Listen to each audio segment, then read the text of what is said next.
Okay, this is a video to show how to get music from YouTube if you need to, so that you can create an MP3 file to put on your phone or your MP3 player, so that you can listen to it over and over and again and memorize the lyrics and learn the melody. There's basically two ways to do this. There's a harder way and an easier way. The easiest way is to download the video, but not all videos are downloadable. You may run into one that you can't download, in which case you'd have to record it. So I'm going to be using Audacity because it's a free program. It will be Audacity for Windows. It was created several years ago so that people who don't have a high budget to buy very expensive audio editing and mixing programs could have something that they could create music with. So this is how it looks when it first opens up. Now there's some settings that you'll have to change from the default to get this to work, because we're not going to be using the microphone.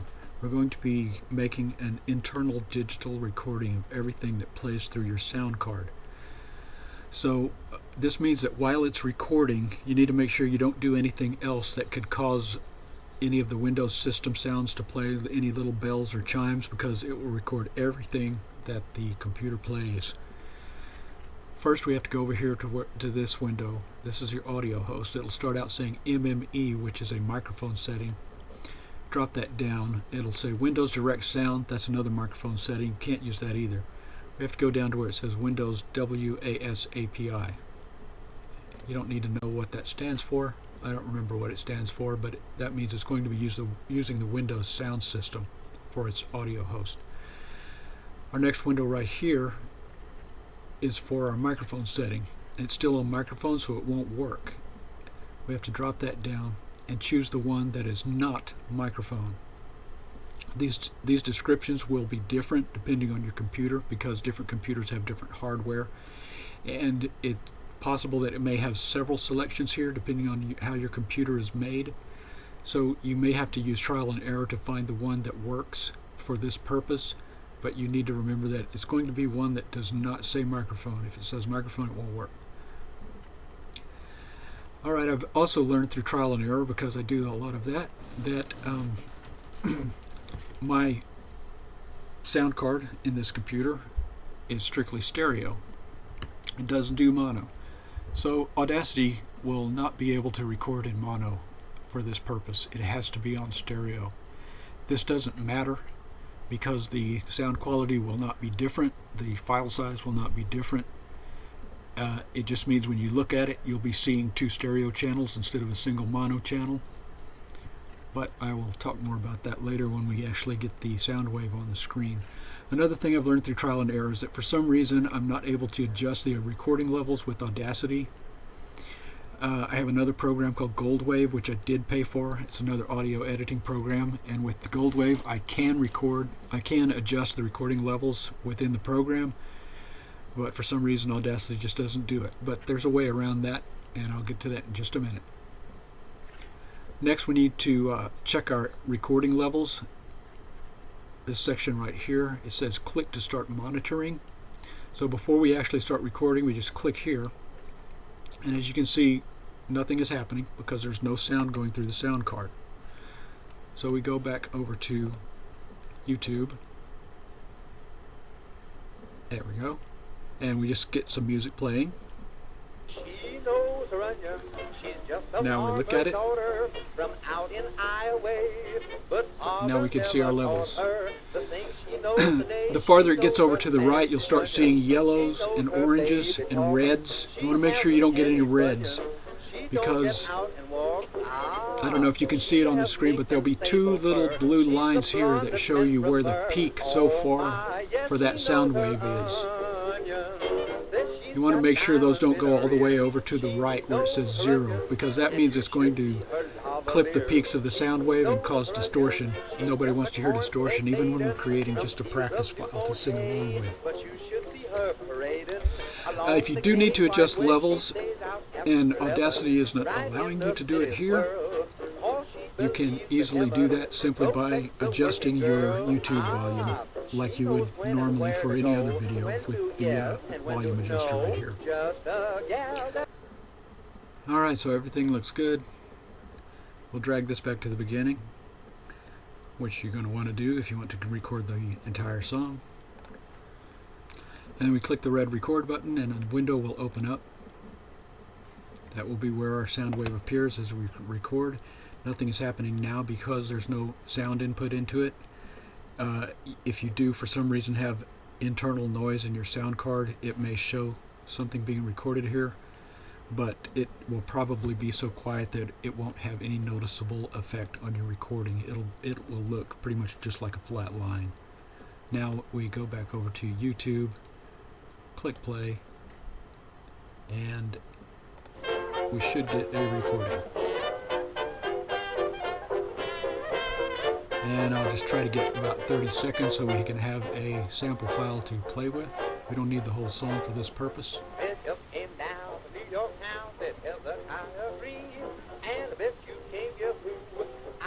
It looks a little laggy because the screen recorder is running.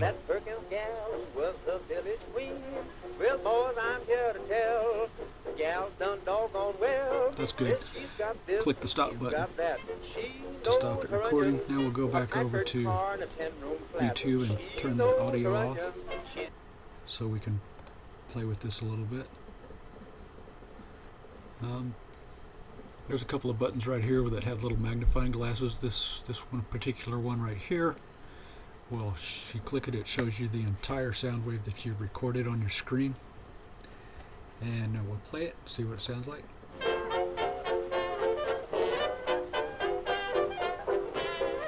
And there we go.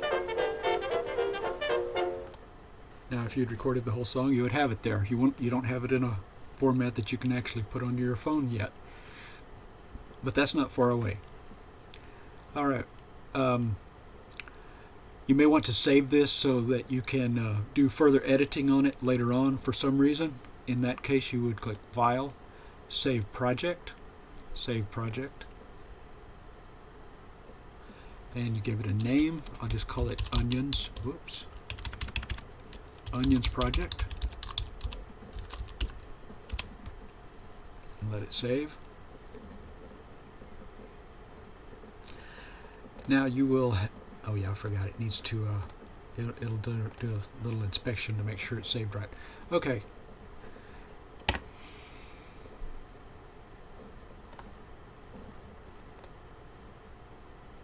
There it is. Right there it says Onions Project.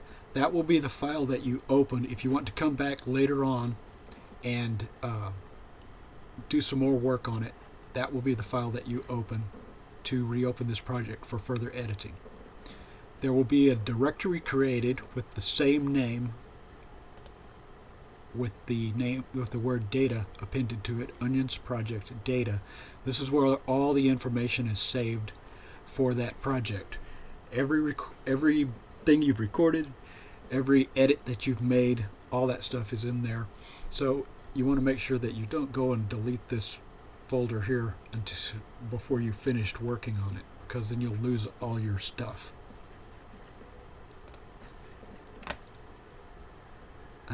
Let's see, I think that's it. Oh, what I was going to say about these sound waves. This is a stereo recording. It's still going to sound mono because these are two identical channels. So there will not be any stereo effect.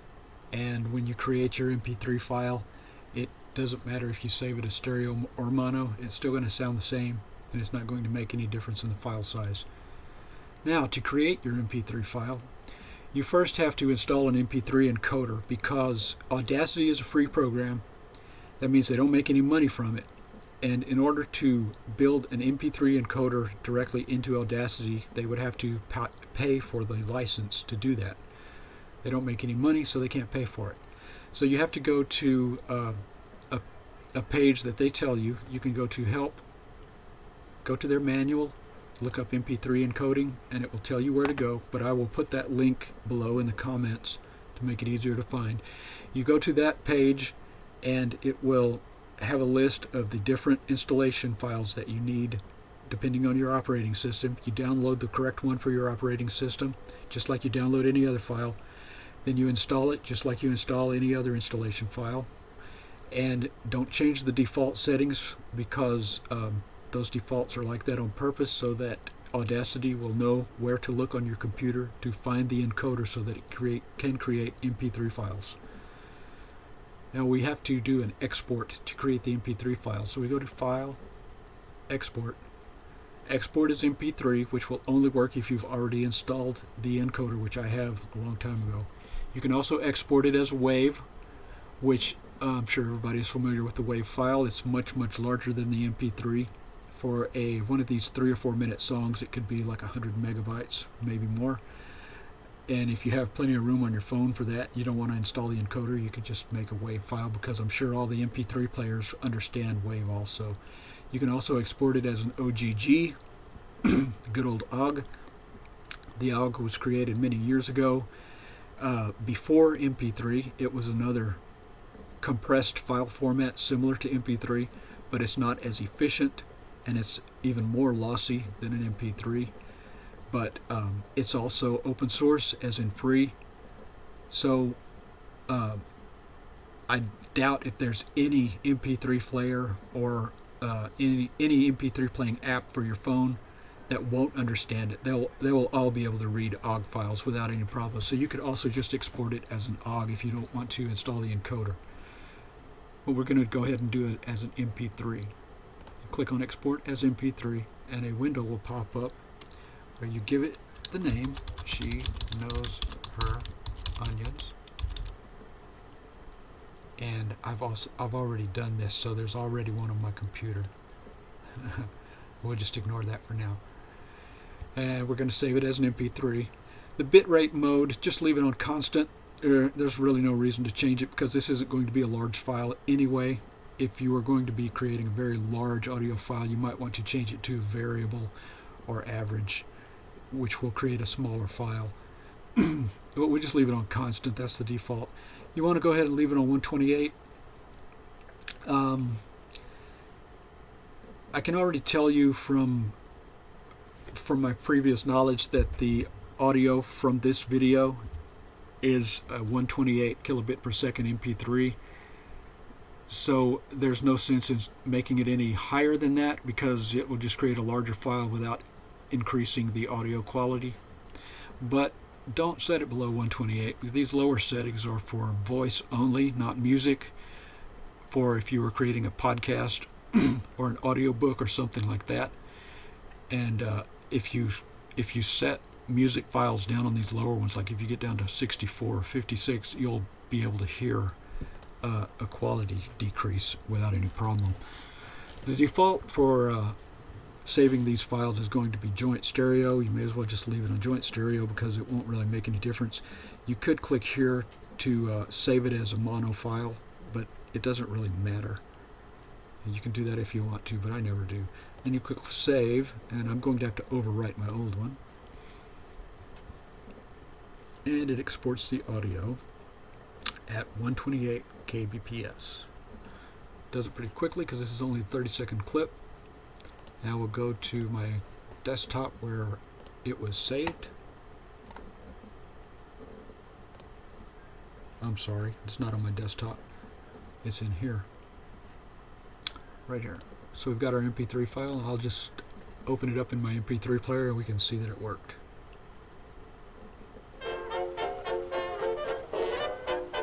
And there, if you had recorded the whole song, you would now have the whole song ready to listen to. Put it on your phone or your MP3 player and listen to it over and over again. Okay, that's the hard way. Now, I've already saved this as a project for later, so we'll go ahead and close this. We don't need it anymore. There are different ways to download videos. You should be able to go to the extensions for whatever browser you use and look up MP3 downloaders, and you should be able to find several different extensions that you can install that will allow you to download allow you to download YouTube videos and possibly even videos from other video sites. But I like to use an external program. It's called 4K Video Downloader. I've been using this one for a long time. This is the free version. If you pay for it, the ad at the bottom will disappear, and there may be a couple of other perks that I'm not aware of. I don't know, but this does everything I need it to, so I've never paid for it. You need to get the direct URL of the video. So we'll go back to YouTube, right click, copy video URL. Then we go to 4K video downloader, click on paste link. It will parse that link. And let me put this back on download video. It'll come up, at first it'll come up saying download video. Format, this particular video you can either do MP4 or MKV. I always just leave it on MP4. That's a good all-purpose video format. You'll see that it has several different options. These are all different resolutions. The reason for this is when someone uploads a video to YouTube, it keeps the original video, and then it will create several lower resolution videos as copies. This is because if you watch a video on your desktop PC with your large HD monitor, and then you watch that video later on your phone, you're not actually watching the same video. You're watching a different copy at a lower resolution of that video, because YouTube will detect the device that the video is being streamed to, and it will choose the most appropriate resolution for that device. If you are downloading a regular user video, this particular video is not a user video, it's generated by YouTube. But if you're downloading a performance video where somebody's actually playing their ukulele and you can watch them, and you want to be able to study how they're playing it, how they're fingering the chords, you probably want to get the highest definition that you can. Now, if they've uploaded a 3 or 4 minute song at 1080p, it's going to be much larger than this. This was just a still picture, so it's only 7 megabytes, but it could be a couple 300, 400 megabytes maybe. If it's an hour-long tutorial video, it could be very, very large. So you just want to download the highest that you can, or the highest that you're comfortable with, depending on your internet connection. Once you've chosen which video quality you want to download, then you just click download, and it will begin downloading. But we're not going to really worry about that right now, because we only want the audio. So I'm going to just go ahead and cancel that. Now we need to go back to YouTube and get this link again. 4K video downloader will clear your clipboard after it parses the link. So you have to get that's why I have to go ahead and get the link again. Now we'll go to paste link and let it do its parsing. Now we'll go to download video, and instead of download video, we're going to drop that down and click extract audio. Now we have the original quality, which is 128K, and some lesser qualities. You want to get the highest audio quality you can, because you may want to edit this file later for various reasons. And since MP3 is a lossy format, that means that every time you save it, it's going to lose some quality. So you want to be sure that you start with the highest quality possible, so that your sound recording stays as good as possible. You click extract, and it will download the video to a temporary directory on your computer. Then it will extract the audio and then delete the leftover video, so that it's not cluttering up your computer. This is a small video, so it's going to download it quite quickly. Now it extracts the audio.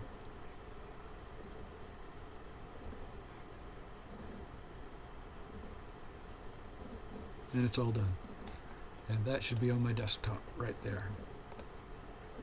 And we'll play it in the MP3 player.